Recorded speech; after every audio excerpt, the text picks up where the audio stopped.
Hey Joe fans, I'm John Setzler. Welcome back to the Kamado Joe Cooking Channel for our November episode of Joe Talk. We're going to start out this month's episode with some cooks that I've seen posted to our Facebook page this month. Some really interesting stuff. Our first picture here comes from Bob Maloch, and please forgive me if I pronounce that wrong. He's got a batch of ABTs, as they're affectionately called, on his Joe. These things are really delicious. They're one of my favorite appetizer or game day foods to cook. These are jalapeno peppers that are stuffed and wrapped in bacon and roasted on the grill. They are really delicious, and Bob's got a grill full of them going here. Our next picture comes from Isaac Latimer down in Australia. He's got some baby back ribs cut down, and he's cooking those on his Joe Jr. So this is another good example of what you can pull off on a small grill with the Joe Jr. Those ribs look really good. John Appleseed has a batch of a vegetable beef stew going on his Kamado in a Dutch oven there. The Kamado grill is a really good environment for Dutch oven cooks. It's real easy to hold that temperature down 250-ish, and you could turn your Kamado into a charcoal fired crock pot any day of the week. So we got a cook coming up that we're going to do like that very soon, so you'll have to stay tuned for that.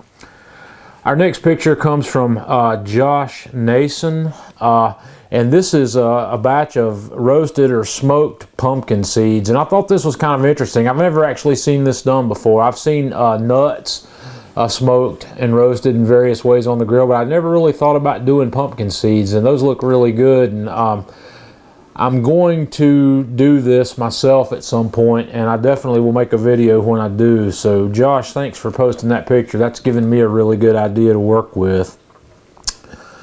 Next is Kimber Jones, and Kimber's got a big, thick 3-inch New York strip going on his grill with some potatoes and some macaroni and cheese. And we all know that I love mac and cheese, and I'm really glad to see that a lot of you guys are picking that up and cooking mac and cheese on your grills now. It really makes it delicious. If you haven't tried it, you better get on it.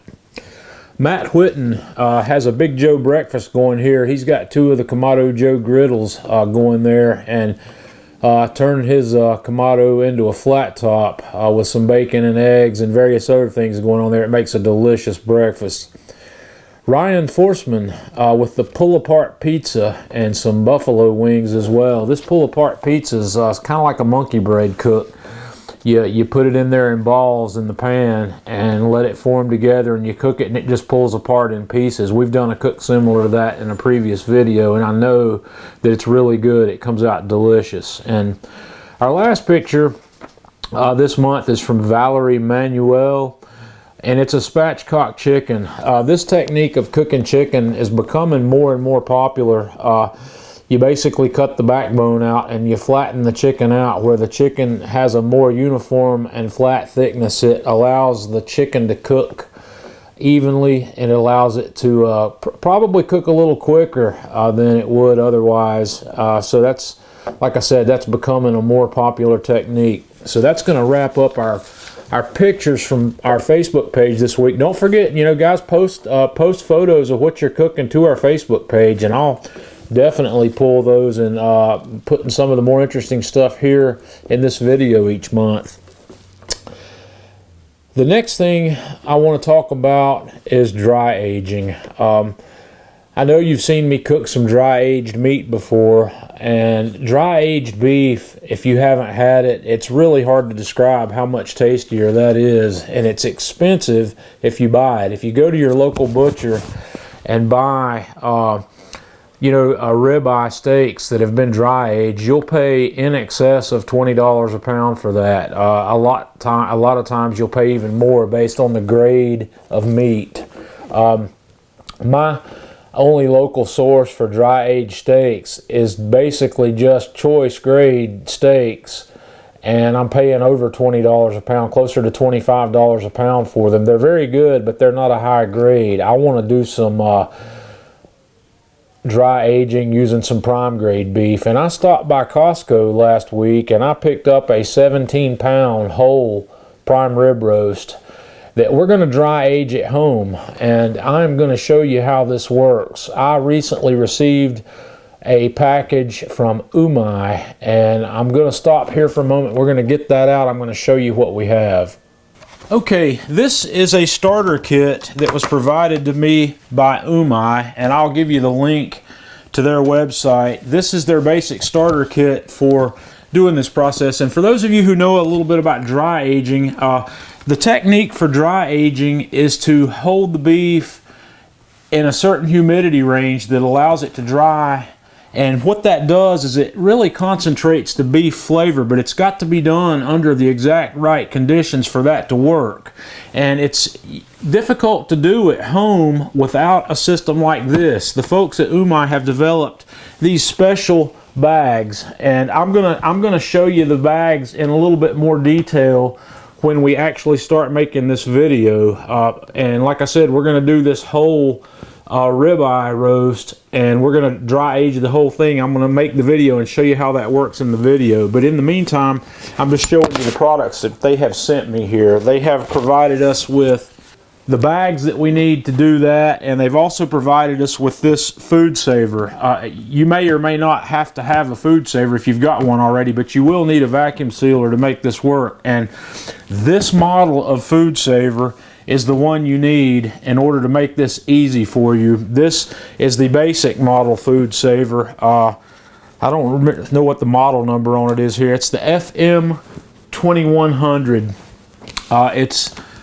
This one allows you to do manual vacuum sealing and do this just right. And like I said, once again, I'll show you how that works in the video. So take a look at the link to the website. I'll put it here on the screen, and we'll have a link in the video description on YouTube for how to come to this website and have a look at this. We're going to dry age this. We're going to make two things with that. We're going to have some dry aged steaks, and we're going to use part of that to do a dry aged prime rib roast as well. So that's where we are on the dry aging. This is going to be another process. It's going to be really fun to do. In addition to the sous vide things we've been doing, this is a new thing. It's something new for you to try if you like. So I'm going to start the process on this dry aged ribeye roast within the next few days. So it's going to be at least 30 days, or maybe even a little longer, till that video comes out, because we are going to dry age the meat for at least 30 days. I'm thinking 30 days is probably about where we're going to be. So a little over a month from now, we'll have that video out, and you'll get to see how this process works and how well it works. And then we're going to cook some of that meat, and we're going to taste it. So we're going to go from there.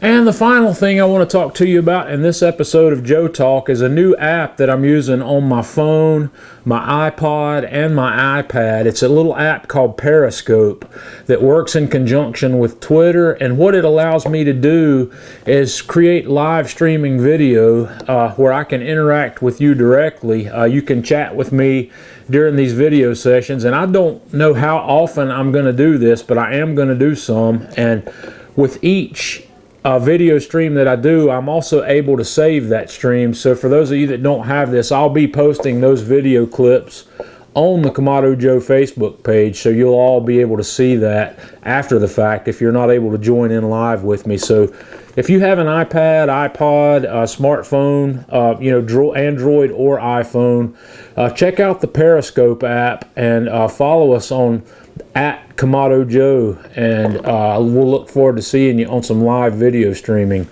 So with that, I'm going to wrap up this month's episode of Joe Talk, and we'll see you next time.